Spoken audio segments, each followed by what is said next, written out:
Ya, Assalamualaikum warahmatullahi wabarakatuh. Suara saya udah terdengar? Dengar saat dengar. Oke, ini terlihat nggak di tempat kamu PPT-nya? Enggak saat belum. Ini belum terlihat? Belum, masih gambar bulat warna itu saat. Hmm, ini sekarang juga belum? Belum saat. Oke, ya, bentar ya.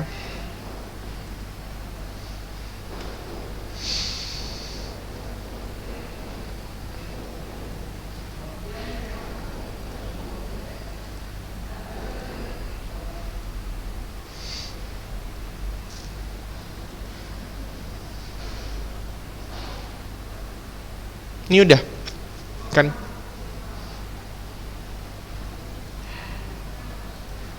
Ini udah kan? Solihul. Udah saat, udah. Oke. Oke, Assalamualaikum warahmatullahi wabarakatuh. Sebelum belajar, malah kita berdoa menurut agama Islam. Doa dimulai.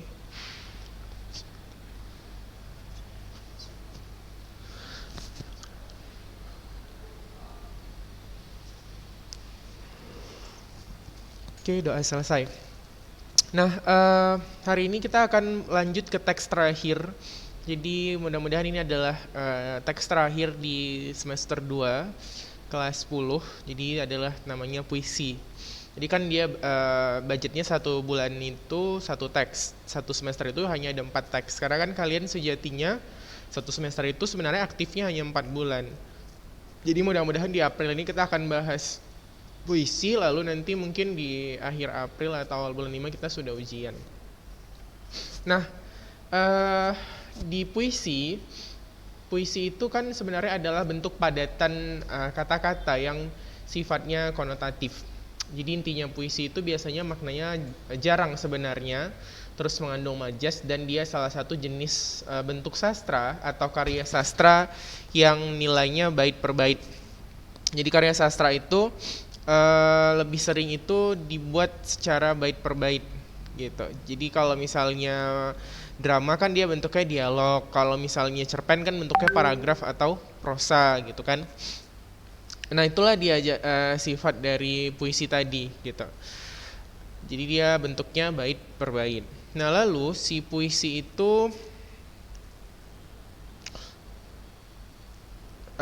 isinya ada diksi, majas, rima, irama. Jadi dia dua unsur gitu ya. Nah ini dia ciri-cirinya. Jadi dia di dalam puisi terdapat pemadatan segala unsur kekuatan bahasa. Dalam penyusunannya, unsur bahasa itu dirapikan, diperbagus, dan diatur sebaik-baiknya dengan memperhatikan irama dan bunyi. Nah, puisi berisikan ungkapan pikiran dan perasaan penyair yang berdasarkan pengalaman imajinatif. Bahasa yang dipergunakan bersifat konotatif. Puisi dibentuk oleh struktur fisik ya. Jadi dia ada 2 struktur, ada 2 unsur gitu. Kalau misalnya dia karya sastra prosa kan ada unsur intrinsik dan ekstrinsik.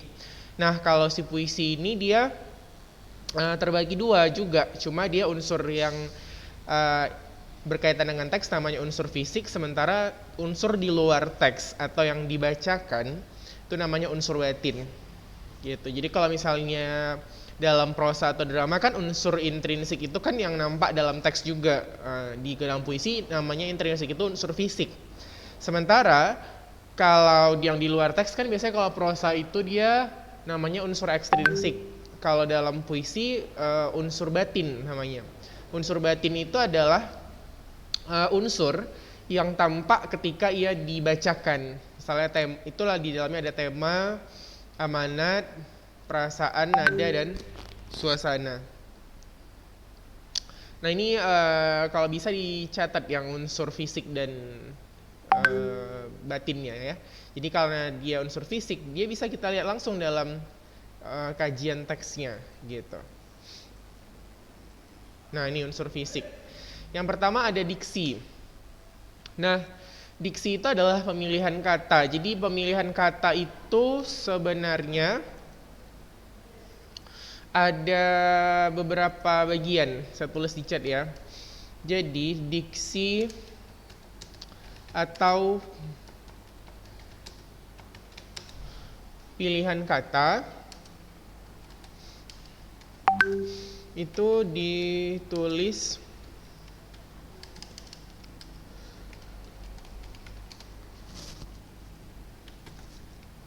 dalam 3 aspek. Yang pertama ada namanya diksi baku. Nah, diksi baku ini adalah diksi yang berkaitan dengan kamus gitu. Jadi kalau misalnya berbicara tentang diksi baku, oh berarti dia berkaitan dengan kamus. Kamusnya itu misalnya ada kata-kata yang berkaitan dengan hal-hal yang sifatnya harus, misalnya kalau bilang kita saya kan aku gitu kan. Terus nggak ada kata-kata seperti dia, jalang gitu-gitu, dia nggak ada. Dia bahasanya itu resmi, baku, sopan. Itu biasanya kalau diksi baku. Terus kalau yang kedua namanya diksi ilmiah. Nah, ilmiah ini lebih di atas baku lagi karena dia merujuk pada bidang ilmu.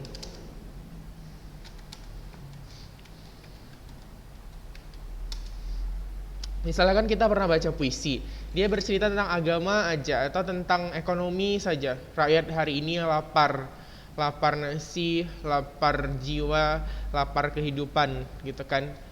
Indonesia belum membaik, ini tahun 1998 gitu-gitu. Jadi dia ada unsur politik, ekonomi. Nah, itu namanya unsur ilmiah. Jadi kalau diksi ilmiah, dia lebih ke satu aspek bidang keilmuan aja. Atau misalnya nanti aku dalam termengu, aku masih menyebut namamu gitu-gitu. Tentang doa gitu kan. Jadi dia lebih ke satu aspek aja. Beda sama yang baku. Kalau baku itu kan dia bebas, misalnya tentang ibu, tentang persahabatan, kalau yang baku gitu kan. Kalau yang ilmiah ini dia memang mengarah kata-kata yang digunakan itu hanya kepada satu bidang kajian keilmuan. Makanya dikatakan dia diksi ilmiah. Nah, yang ketiga itu namanya diksi slang. Slang itu adalah diksi yang mengarah kepada percakapan. Nah, yang mengarah kepada percakapan. Jadi yang dikatakan dia mengarah pada percakapan, dia lebih ke hal-hal yang sifatnya non baku. Bisa nanti dipengaruhi oleh dialek. Dialek itu bahasa daerah. Bisa yang dipengaruhi oleh idiolek. Idiolek itu adalah gaya bahasa pribadi si penyair.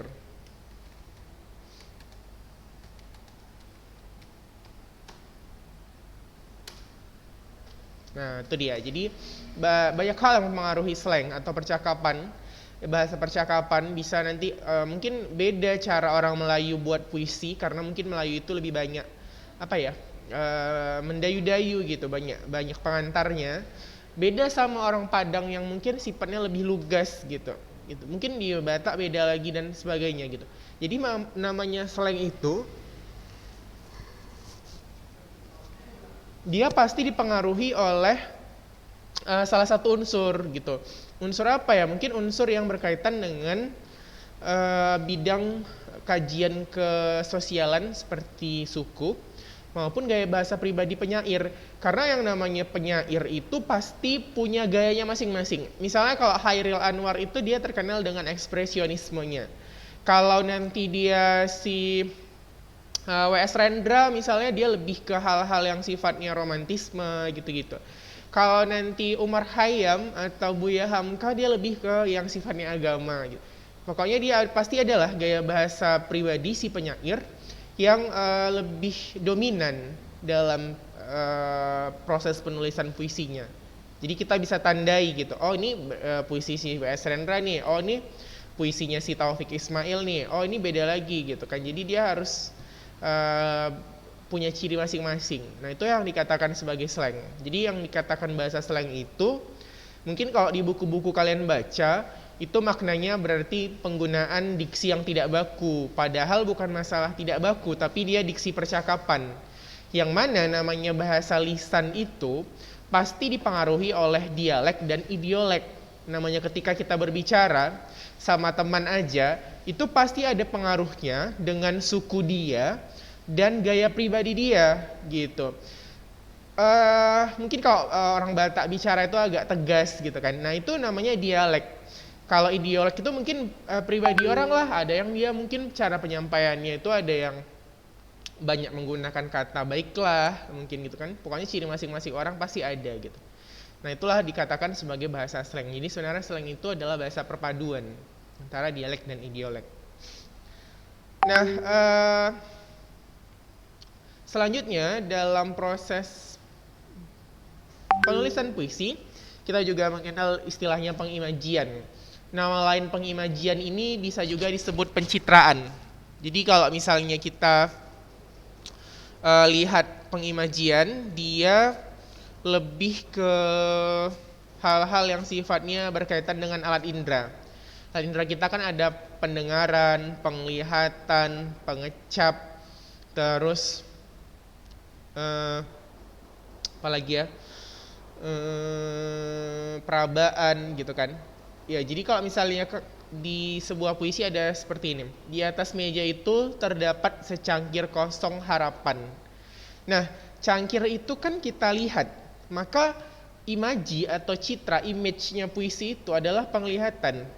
Gitu. Contoh lain misalnya, pagi hari mentari terbit dengan kicauan burung menyertai daun-daun di sekitaran pohon. Nah, berarti kalau kicauan burung itu kan kita dengar. Maka imaji atau image puisi itu adalah pendengaran gitu. Jadi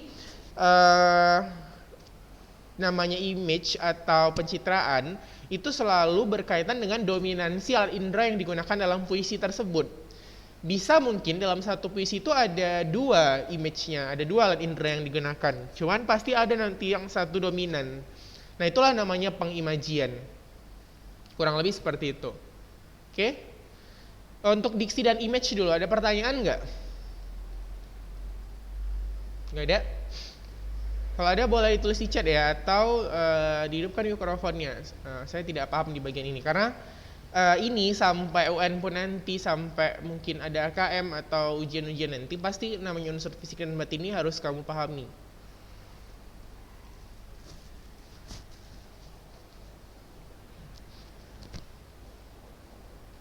Lalu ada lagi namanya kata konkret. Nah, kata konkret itu adalah kata yang bentuk fisiknya kelihatan jelas gitu.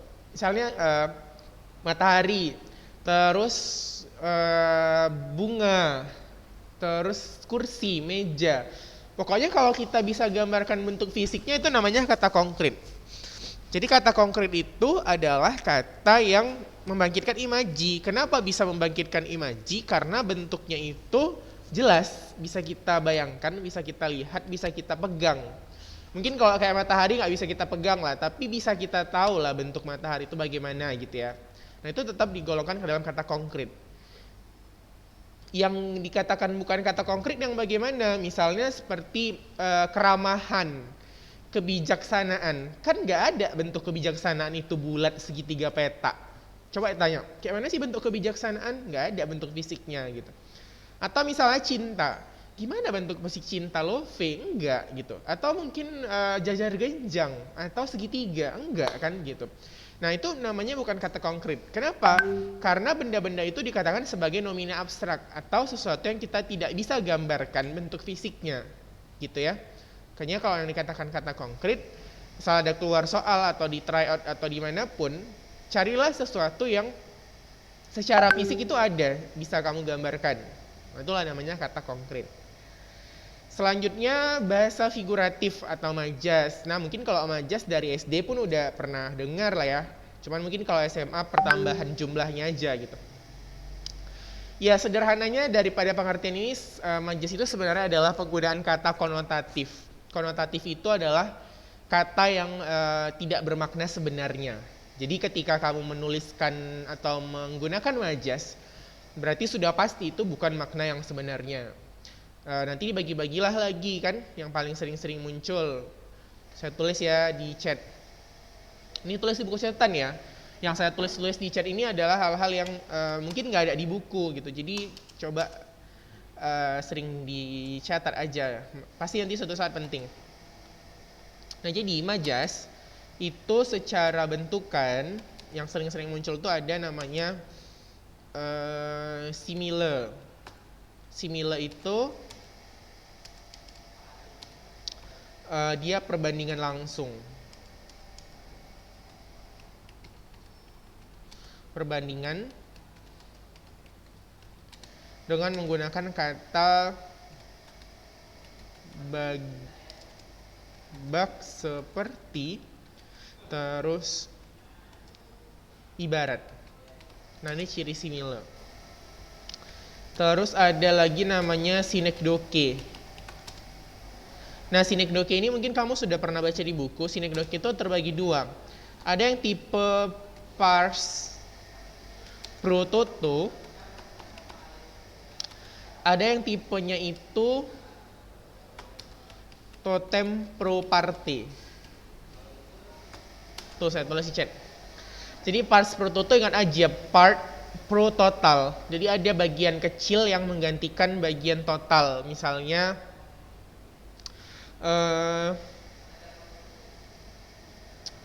Bang, saya beli 1 ekor ayam kalau misalnya kita belanja di pasar.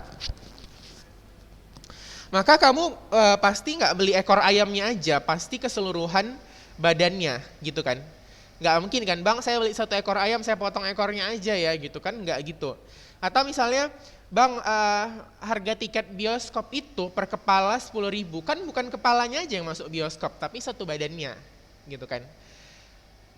Saya sudah lama nggak nampak batang hidungnya si Ani. Berarti kan maksudnya seluruh badannya, bukan hanya batang hidungnya aja sendiri yang dilihat gitu kan. Nah itu namanya itu adalah majas sinekdoche pars pro toto. Parts atau part bagian kecil yang menggantikan total atau bagian besar. Terus totem pro parte, total yang menggantikan part, kebalikan. Contoh, SMA Islam Ulunuha memenangkan Olimpiade Fisika. Yang menang berapa siswa? Paling 1, 2, 3 kan. Tapi digantikan oleh keseluruhan SMA Islam Ulunuha. Nah gitu, itu namanya ada bagian kecil yang, ada bagian besar yang menggantikan bagian kecil. Nah itu namanya totem pro parte. Gitu.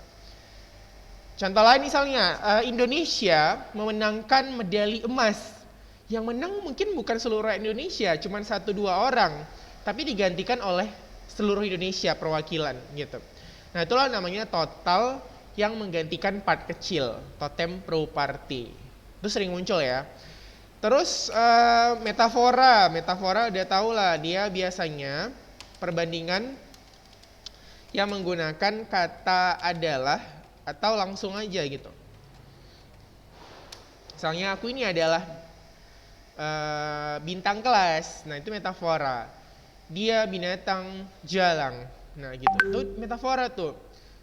Sang raja siang telah menampakkan wujudnya.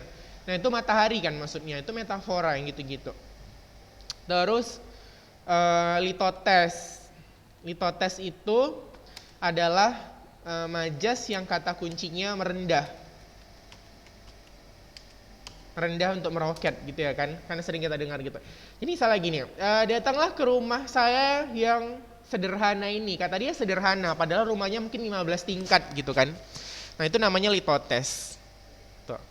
Terus ada lagi majas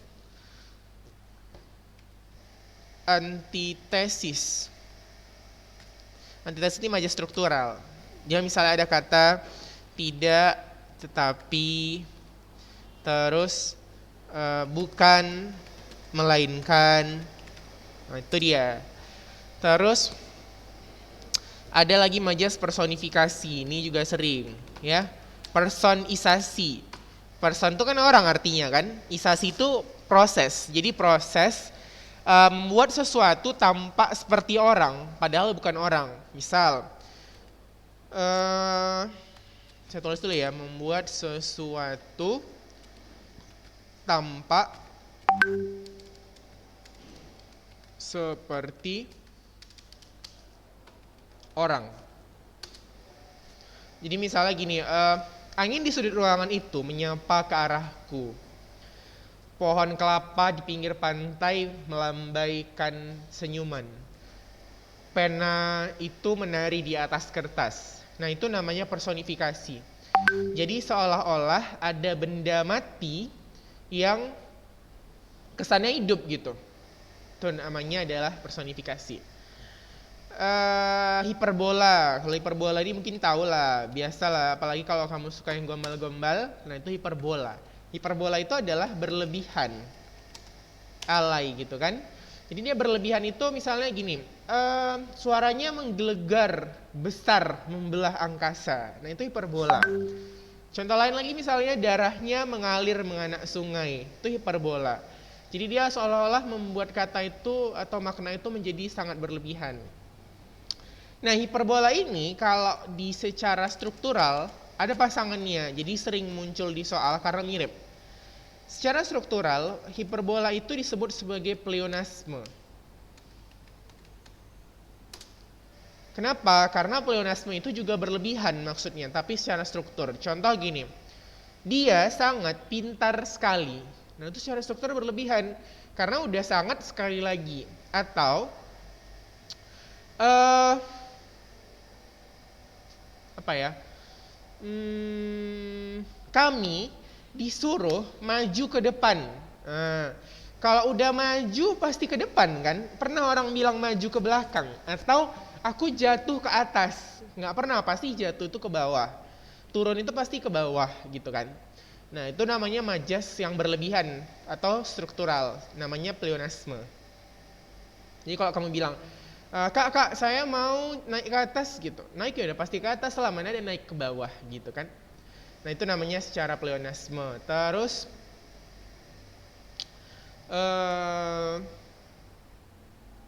eufemisme juga ya. Eufemisme itu juga sering muncul di SMA. Eufemisme itu adalah majas yang seolah-olah sopan gitu. Jadi dia mengganti kata yang kasar jadi yang halus. Misalnya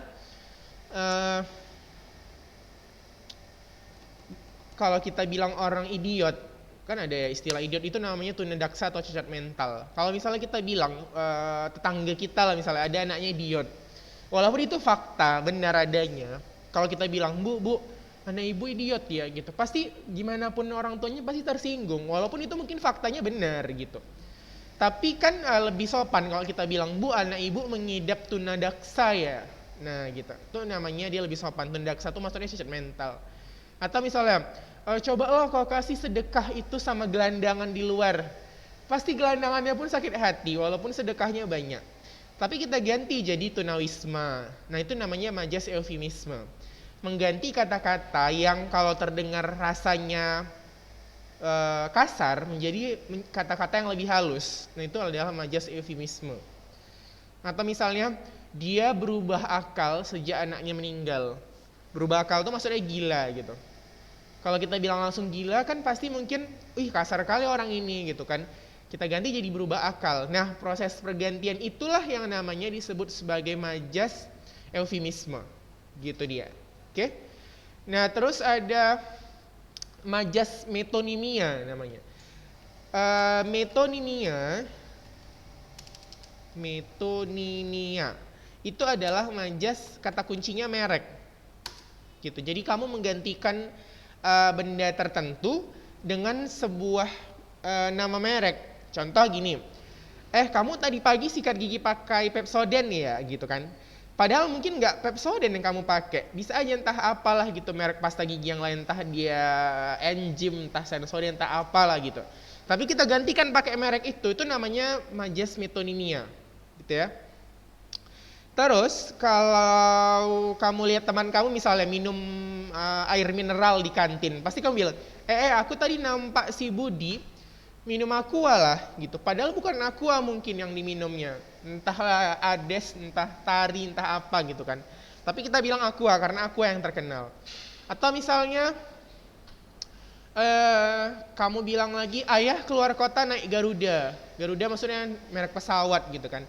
Mungkin entah apa, entah yang dinaikkan yang Lion Air, entah AirAsia, entah mungkin yang lain lah gitu kan, Citylink. Tapi kamu bilang Garuda karena Garuda itu yang terkenal gitu. Gitu kira-kira, itu namanya majas metonimia. Atau kamu ngasih makan kucing, aku ngasih makan Whiskas dulu ya gitu. Mungkin bukan Whiskas, entah hanya Oricat, entah mungkin Mio, entah apa, tapi mungkin karena merek Whiskas itu yang terkenal, kamu bilang Whiskas gitu. Nah itu namanya metonimia. Itu sering muncul juga di soal. Oke. Totalnya sebenarnya majas itu ada 60-an. Banyak ya. Tapi yang saya tulis di chat ini adalah majas-majas yang paling sering keluar di soal TPS maupun di soal tryout AKM. Jadi harap dicatat di buku catatanmu ya.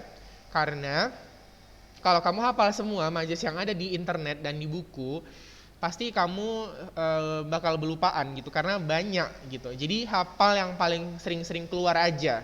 Nah, yang saya tulis di chat ini adalah majas-majas yang paling sering muncul di soal. Gitu ya. Jadi minimal kalau sudah kelas 10 SMA, majas-majas yang saya tulis di chat ini diingat dan dikuasai lah. Ini cuman berapa paling? Cuman 1, 2, 3, 4, 5, 6, 7, 8. Nggak sampai ya, 9. Nggak sampai 10. Jadi coba diingat ya. Oke, sampai di situ ada pertanyaan? Kalau ada, silahkan ditanyakan. Oke, kalau nggak ada kita lanjut ke rima dan ritme. Nah, berbicara mengenai rima dan ritme. Ritme itu pengulangan kata dalam puisi, bait-bait puisi. Tapi kalau rima ini sering disamakan dengan sajak. Jadi kadang-kadang kan gini, orang pasti bilangnya kalau pantun itu bersaja AB-AB. Kenapa orang nggak pernah bilang pantun itu berima AB-AB? Padahal rima dan sajak itu pengertiannya sama loh. Dia sama-sama artinya pengulangan bunyi. Pengulangan bunyi. Gitu ya. Rima dan sajak itu sama-sama artinya pengulangan bunyi. Tapi rima itu adalah pengulangan bunyi dari segi tulisan. Sementara sajak itu adalah pengulangan bunyi dari segi lisan. Nah, kenapa kalau pantun, gurindam, karmina, talibun, seloka itu selalu dibilang orang bersajak, bukan berima? Karena puisi-puisi lama itu memang disampaikan secara lisan. Beda sama puisi baru yang sekarang. Coba kamu tulis puisi di internet, pasti orang-orang bilang puisi itu berima. Karena memang eranya sekarang itu era literasi, apa-apa itu disampaikan lewat tulisan. Gitu, udah nggak lisan lagi. Maka puisi-puisi terbaru itu sering disebut sebagai puisi yang berima. Kalau yang puisi-puisi lama, puisi yang bersajak. Kalau ditanya apa maknanya, sebenarnya sama, cuman bentuknya aja beda. Kalau rima itu dalam bentuk tulisan, sementara kalau sajak itu adalah bentuknya itu lisan. Si rima itu terbagi dua. Ada namanya rima asonansi, ketika yang diulang itu adalah huruf vokal. Ada namanya itu rima aliterasi, ketika yang diulang itu adalah huruf konsonan. Gitu dia ya. Jadi kalau misalnya kita ngulang-ngulangnya itu banyak huruf-huruf yang huruf mati. Kalau rima huruf vokal kan dia huruf-huruf hidup. Misalnya jalan-jalan ke kota Jakarta, singgah sebentar membeli kopi, selalu ingat pesan bunda agar kau tak menyesal nanti. Nah ujungnya itu kan AI. AI itu kan vokal. Nah maka itu dikatakan sebagai rima asonansi. Kalau aliterasi dia rimanya konsonan. Konsonan itu adalah pengulangan huruf mati. Oke? Itu saja untuk hari ini. Kalau tidak ada pertanyaan yang di chat tadi, boleh di screenshot saja biar cepat. Nanti kamu tulis di buku catatan. Di foto kali ini. Saya mau difoto dan dikirim ke WA. Oke? Supaya jelas. Buat nama dan kelasnya. Catatannya saat dibuat nama. Iya, benar. Oh, nanti catat baru kirim ke Ustadz. Oke, ya benar sekali. Jadi catatannya cuman dari tadi ya, mulai dari diksi, terus dari majas, rima, dan kata konkret. Itu aja, yang 4 konten itu aja dulu, ya. Yang Ustadz, Anda catat yang Ustadz buat di chat itu aja ya, Ustadz. Oke. Udah bisa ya, saya log out. Soalnya waktunya sudah habis. Oke, terima kasih Ya, sudah Ustaz. hadir. Assalamualaikum warahmatullahi wabarakatuh. Waalaikumsalam.